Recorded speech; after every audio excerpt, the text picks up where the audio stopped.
Hello, thank you for joining this Monday Live. And today we're going to talk about a question that I get all the time, and most probably it's going to work its way into the micro course. But today I'm just going to give a brief overview, a brief explanation, and this might be a little bit long-winded, like those live videos I have, just because I just kind of go off the cuff and talk about like what I would say in my clinic if someone asked me this question. So the question is actually, my son or daughter can only repeat the last syllable of a word. Okay, so for instance, if you say like baby, they only say b, right? And if you say, hey, can you say bottle, they say to, or like do, or oh, something like that. So they basically, the child who is speech delayed would repeat the last syllable. Okay, and to actually counter this, or like to teach them about how to like say the whole word, or imitate the whole word, the first thing you need to do is to think about why it's happening. Okay, so I have this really detailed explanation that I usually give, but I'm just gonna make it shorter and tell you it right here. All right, so first of all, when people, not only children, do not understand a sentence or something that is too difficult, right, they will try to repeat in their heads what they have heard recently. Like, for instance, if it's a really long sentence inside, like in a foreign language, let's say, and I understand a little bit of like Indonesian, a little bit of like other languages like Japanese or whatever. The thing about it is that for me at least, or to people who I talk to, is that when we don't understand language, we tend to have a keyword approach, right? When we listen to something out of like a whole story, like maybe you've tried it before, you've watched a foreign language film, right? And then suddenly you hear a few words that you know, and you use those keywords to guess around the meaning of the sentence. So what does this have to do with your child only saying the last syllable of a sentence, right? The reason is because they can only say something that is like familiar, recent, or they kind of know what it is, right? So if you think about it, if you're watching a foreign movie, like in a foreign language, you hear certain words that you've heard of before, and you pick it out. That means you're familiar with that sound, that word, that meaning. Okay. And for children who are speech delayed, who do not have any words yet, what is the most familiar, most recent thing that they can hear? Obviously is a sound. Okay.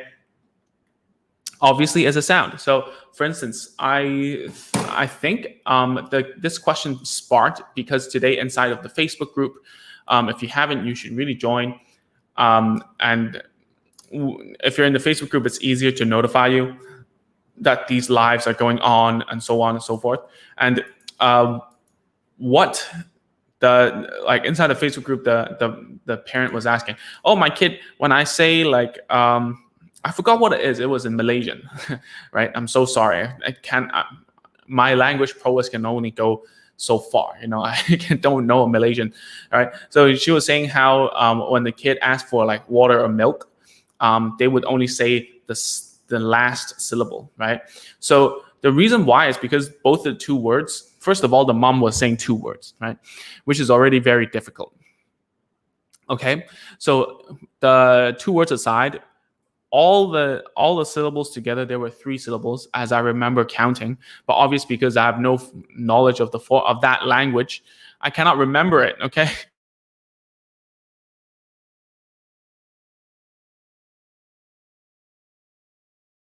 I muted my mic by accident. Here we go.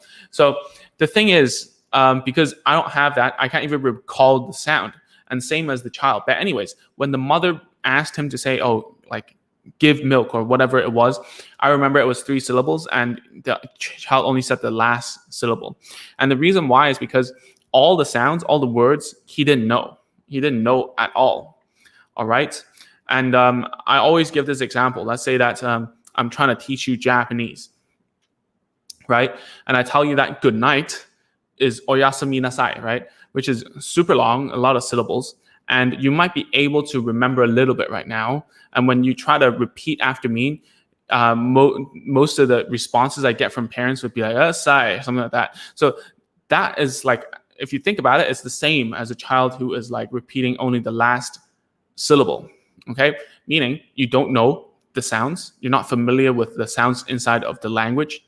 Okay, you're not familiar with the word and the meaning. So therefore, when they hear it, they will just copy you.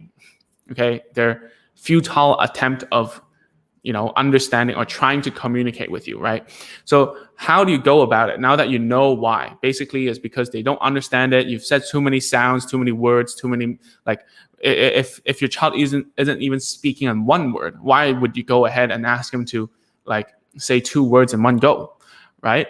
It's just mind-boggling. It's we take children for granted. We think that like all children who are 2 or 3 are already speaking in this much and having conversations and whatnot. But if it's my son who doesn't talk yet, maybe I should teach them like 2 or 3 words in one go and tell them to copy me.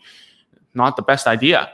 If you think about it, if you're already bad at a certain language and I tell you to copy me in 2 or 3 words, just now, I'm not very good at Japanese, right? But the thing is, if I tell you to, like just now, I told you to, if you can remember what is good night in Japanese, what I said just now, which I'm guessing you don't remember, which is oyasumi nasai, right?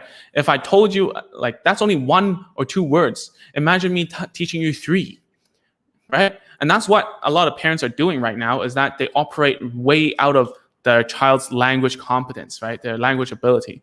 And that's why they're seeing a lot of screaming, seeing a lot of like unhappiness, running away, ignoring, and they're copying only 1 or 2 sounds just to make the mom or dad just like stop. So when that's the case, what you need to do is to simplify your language. All right. And we talk a lot about that in the micro course. If you haven't, you should really join. I mean, it's just a lot of these, if this kind of topic amuses you and it's like, oh man, this is exactly talking about me and my kid, right?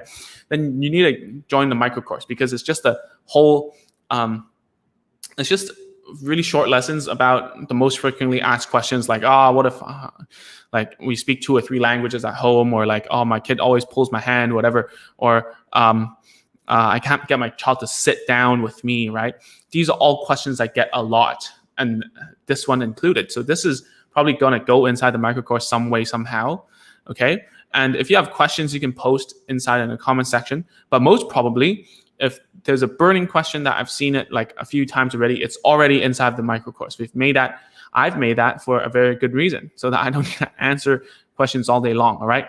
Anyways, so when I tell you to make the language easier, okay, it means that if you're speaking in 2 to 3 words at one time with grammatically correct forms, which is fine, by the way, as long as you don't require your child to repeat after you, that's a low stress environment. But if you require your child to repeat all the time, and you're speaking in like words with a lot of syllables, especially in Indonesian, in like Southeast Asian languages, I feel like there's a lot of syllables in one word. I feel like, I'm not particularly sure. The reason why I say that is because, a lot of the people who are on Facebook watching are from Southeast Asia, because of where I am geographically, right? Secondly is because I'm living in Indonesia. So I know that, there's a lot of syllables in one word. But not saying that English is any easier. English is, like there's a lot of blends in English. And, consonant blends is more of a layman term of saying it. But basically, it's just 2 consonants together, right? So for instance, if I say blow, BL, that's already like quite difficult, because you have to go B and then L, blow, right? That. So even if a syllable is easy, like the words are easy to pronounce in English, or it's longer syllables like Japanese, Indonesian, Malaysian, and not Korean, I would guess. So these kind of languages, the syllables are easy, if you get what I mean, but the sounds inside the syllable is easy. But when one word, there's loads of syllables. That's the problem. So what you can do for your child is, first of all, if they haven't even spoken in one word consistently and all they go is mama, mama, mama, ba, ba, da, da, da, da, something like that, what you need to do is to not speak in 2 words and only go in 1 word. Okay. First of all, Okay. Second of all is if you really have to require them to repeat after you, which is, I don't really think it's a good thing if you're not teaching them to speak as a structured task, and we talk about that in the micro course. We talk about how you need to have a reward in order for them to copy you, or else you're just telling them to like work without like kind of like a salary, and they can ignore you at any time. And given that fact, then you're basically teaching your child to ignore you, right? Because you're saying, oh, say computer, right? If someone comes up to me, or I come up to you and I say like just now that word again, like for good night, or like or you I can't even say it now. Oyasumi nasai, right? I come up to you and I say, hey, say oyasumi nasai. I say it like 1,000 times. And then you don't know why, first of all. Second of all, you have no incentive to do so. How often would you do it? If I did it to you every day, you would start ignoring me, right? So whatever gets ignored, children will think that it can be ignored, and therefore it will be kept on ignored, right? So what I'm telling you is try not to always require a child to repeat after you, because if it's too hard, then they won't want to do it. And secondly, they don't have an incentive to do it. It's not like after they say it, they get to do something. Because most of the time when I see a child repeating after the mom or the dad, or the grandpa, grandma, is a reaction like this, like that, okay. Like, then if your reaction is like that, you're kind of taking their reaction for their imitation for granted, okay? And especially for a child who is speech delayed and they are not very good at copying, not very good at talking already, then when you do that, it doesn't help. It doesn't help at all, because if it were easy, they've been doing it already. Talking, using language is so natural to human beings that we learn it without anyone teaching us, as long as people are talking around us, right? If no one is talking around us, of course, we won't learn anything. We won't learn how to speak.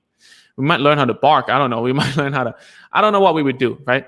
But anyways, so what I'm trying to say is, if you require your child to repeat after you, keep it as simple as you can, okay? You can say the word. For instance, if a child wants like water, I don't know what accent I should go for, like water, okay? Let's go American. So if that's the case, right, then if you ask your child who only can like repeat syllables like ma or like da or like wa, you are setting him up to fail, knowing that he cannot say water, right? So even if you slow it down, you say water, like that, it's not going to work. Give you an example. For instance, Indonesian, there's an R. I always talk about it. It's called a trill. So when you go like that, and then there's this person, there's a lot of people called Rama or Raman or whatever in Indonesia, right? So if given that, last time I wasn't that good in Indonesian using the R, I could do it like by itself, but I couldn't use it in a whole word, right? So I said Raman or Raman or something, and then that person's like, no, Raman. Like he slowed it down for me to like copy, but I can't do it on the spot, obviously. So he's setting me up for failure. He hadn't isolated the sound and did it sound by sound and taught me how to do it. Instead, he just slowed it down and asked me to do it again, which was fair. I mean, it might have worked before, but it didn't work on me. So, I was a little frustrated. And that's how children feel, by the way. Okay. So what you should do is, like, back to the example of water, right? Instead of asking him to repeat water, you can say water, right? Yeah. I mean, like, yeah, Spanish is like one of the ones who roll the R's like crazy. Anyways, so you need to think about how you can simplify the word for him. So if it's water, can you change it like to, you can say it once so that it's like language correct, right? You say, oh, water, yes, we're at water. And then you can tell him to, if you want him to copy you, then make it easier, like wa or ta, and then you put up 2 fingers and you go water, right? And you can tell him to go water like that to signify that are 2 syllables inside, all right? I don't know how many years of, actually no, when I was young, I didn't know that. I didn't know how many syllables there were in words actually when I was speaking English, because it came so, I learned it naturally, right? So I never took into account that that was the problem. So when people said to me like vegetable, as in vegetable, right? That vegetable, that's four. But I tried it with an adult, and I told them, dude, there's only three, vegetable, like that. They instantly got it. So it's about what we call, like in the textbooks, it's what we call phonological awareness, right? Or or whatever it's called. I don't know. Maybe I'm getting it wrong. It's probably not phonological awareness, but they need to understand how many number of syllables there are inside, right? So someone asked, is the explanation valid for toddlers who imitate only the first syllable of a word? Maybe, maybe not. Okay. The reason about that is that you need to try, and you can try out the thing I was talking about, make it easier for them to copy, and one by one, right? And a lot of parents will say, oh yeah, if I slow down and tell them to repeat one by one, they can. For example, they say dinosaur, like that. They can go die, can go no, and they can go soar. But when you put it together and say, can you say dinosaur? And then they go soar or die or no or whatever. I don't know which one. Okay, so you can try out the finger method, which works like a I don't know. It works. Okay, it pretty much works. So you put it up and you say dinosaur. Okay, your turn. Dinosaur. Say it together, and then you take away the cue of you saying it together with this one as a cue, because you built this cue and a prompt to represent the number of syllables, and because you've done it a few times, all right, then your child will understand. It's like dinosaur, and maybe you can just give him the mouth shape, and it will work. All right. The problem with a lot of things that you do at home is that you only do it for 1 or 2 times, and that's it. And you didn't have any cues. Either you cue 100%, which is imitating, or you tell them to say it themselves, which is what we call spontaneous. And between that gap, there's nothing in between. It's like telling them, if you're into doing exercise, right? You're into exercise, right? You're telling someone to roll on a wheelchair for 100 meters and then tell them to run 100 meters. It's very difficult for children who are speech delayed. Okay, so Rena says, hey Rena, what's up, man? By the way, Rena, I sent you an email. I think, did you answer me yet? Let me check. It's important. Right, you need to check your email, Rana, by the way.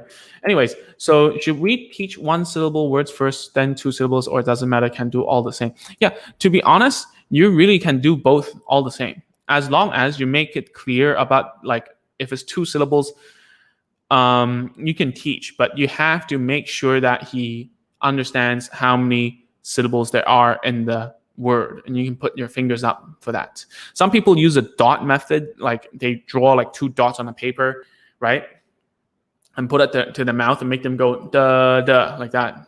I don't know, or bottle or something like that, right, or bubble, right, to put 2 dots. But I don't think that's very natural, number 1, and number 2, you need a piece of paper, and number 3, the finger method, it's a visual countdown of the number of syllables. You're done. That's all the syllables you said, right?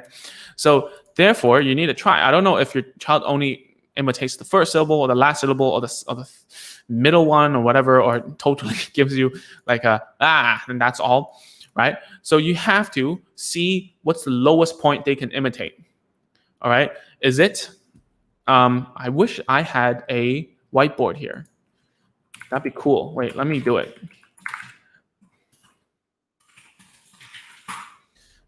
Yeah, so let me keep on talking whilst I search for a whiteboard on the internet. Okay, cool. Found one. Cool stuff. So the thing is, we're going into kind of what's that called? Speech instead of language per se. But some of the times, right? Most of the times, this stuff is interconnected. All right, and this really depends on, I hope you can see this. Okay, I think you can see this. Okay, cool. So get rid of the ad first. Cool. So this is what it looks like. So for instance, if it's bubble, right? Oh man, this is too small. Right? Bubble, right? Excuse my mouse handwriting. It's not that good either when I use a pen. So bubble. So if you think about that, there's two syllables. Let's use a dot as a way of signifying how many syllables there are. All right. So bubble, right? When you write it out in phonetics, which I'm sure some of you here will know. So it's B, ba, and then bull. Ah, man, that's bell. Ba, bull. Something like that. Oh, wait. I'm getting it totally wrong. I'm embarrassing myself. I call myself a speech therapist. I am not a linguist at all. Anyways, so ba. So in English, this is the stressed part. It means this is the louder sound. All right. And in Singapore, people put the stress at the back, kind of. So they go bubble or something. I'm not very sure. Don't be offended if you are from Singapore. Okay. So bubble. Okay. Bubble. But. Okay. So maybe we can make it more accurate, I guess. But if it's an American, it's a which I think is like this. Okay, doesn't matter as long as you understand. So when you write it out, it looks like this in phonetics.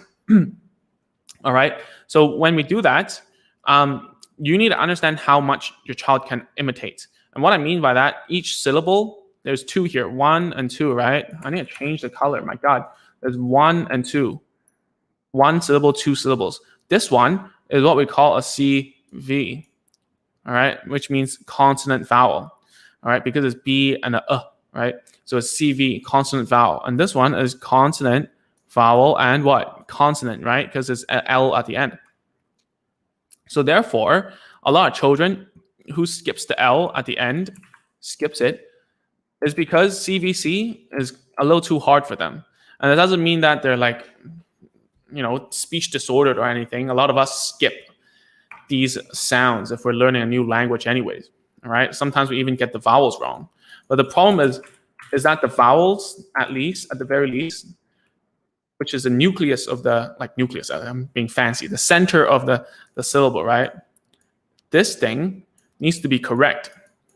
All right. They kind of go ba and then change this into like all, right? Bubble. That's kind of wrong. Okay. So what I'm saying is you need to know what level your child can say.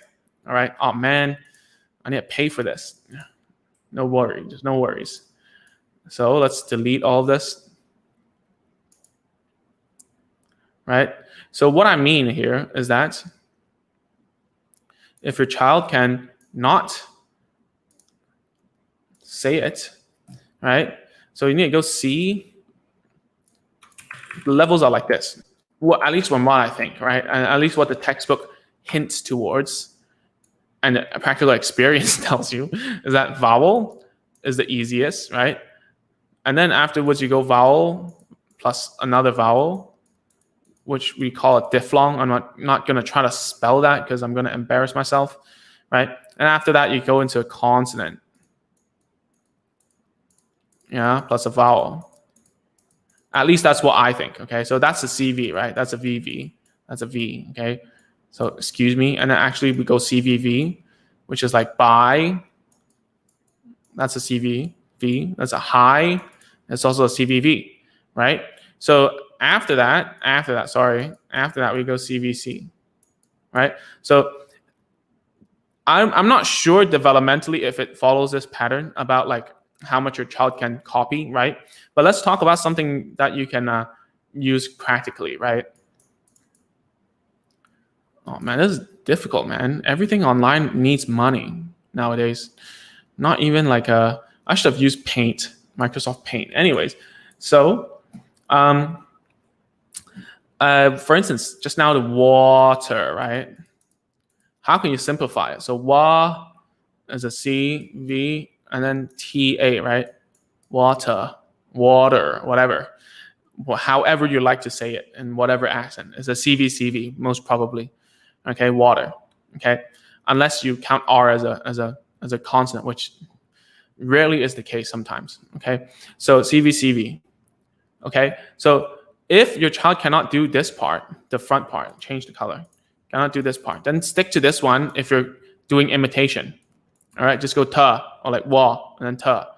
Okay, and then you tell him or her, oh man, tell him or her, stick up your fingers and go wa ta like that. If this can't even do CV, right? Some kids can't even do CV.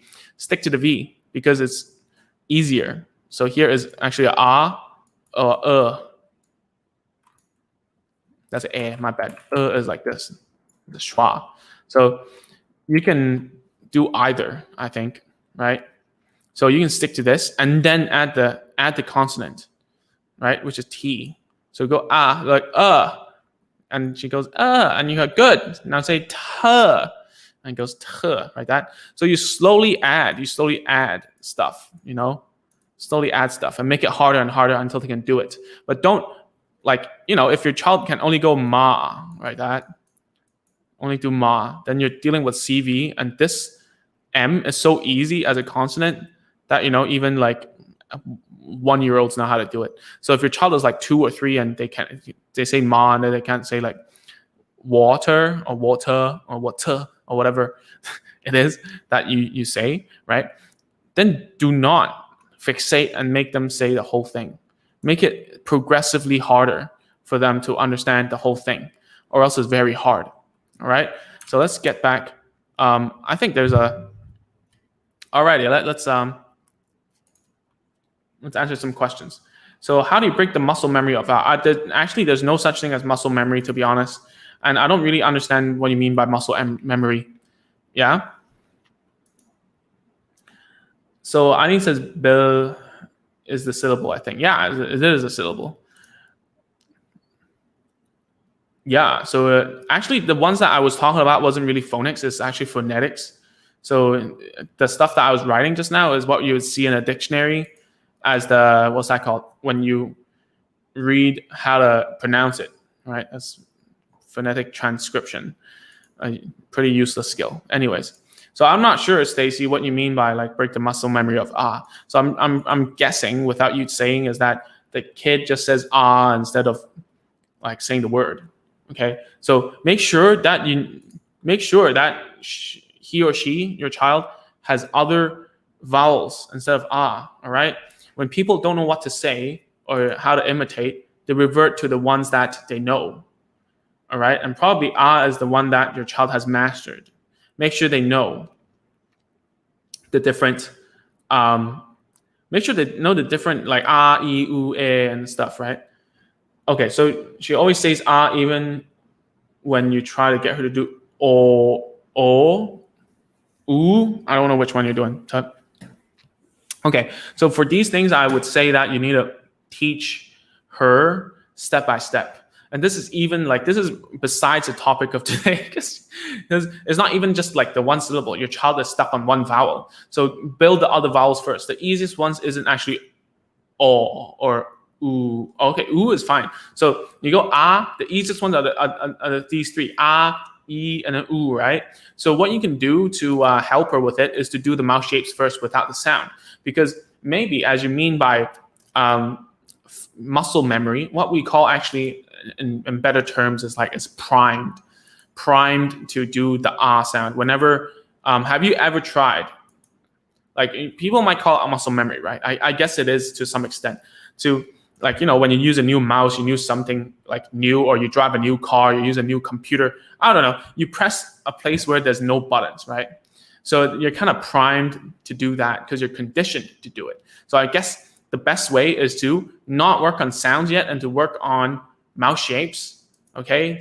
For them to focus on your mouth, for them to copy that mouth shape correctly and then add the sound, all right?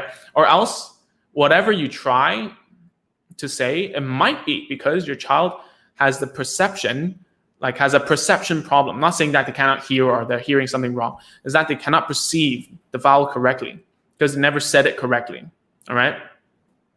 And it's like, yeah, you understand, right? Good, Stacy. So work on the basic mouth shapes. Mouth shapes are useless. Okay, they are useless, but it's a stepping stone. That's why people do oral motor. Okay, it's a stepping stone. All right, so start with like spread lips and then pucker lip. All right, and then afterwards, when she can do it, at the sound, it will come pretty naturally. Okay, all right, so that's all. I hope I've answered the question to the best of my ability tonight. This type of question I get every, I don't know, if I get $1 for each time I answer it, I wouldn't be rich, but I'm just saying it's kind of a lot. Okay, so if you have any more questions, you should check out the micro course first before asking. And if you have any questions, do put it in the comment section or join our Facebook group. It's basically facebook.com/speech delay support. We've got a great mini URL for that, right? So speech delay support, facebook.com/speech delay support. Okay, so go there, join the group, ask there. Loads of the good thing about that group, actually, which I really love, is that the parents are starting to answer other parents' questions and is getting more and more interactive. Okay, whether or not inside the information is like 100% correct, that's besides the point. You are on the internet. Correctness is a matter of perspective on the internet. All right. Even if today I say something about this, people will say, no, you're wrong. I mean, like, I've tried teaching like this. Yeah, there's a million ways to skin a cat. I don't mean it to say it in front of my cats, but a million ways to skin something. Okay, an animal, not a cat. So you need to think about that. All right. And always take all the information you get from internet with a grain of salt. Even for me, I might not have the best answers, to be honest, but the best thing that I can give you is to have some actionable stuff you can try at home.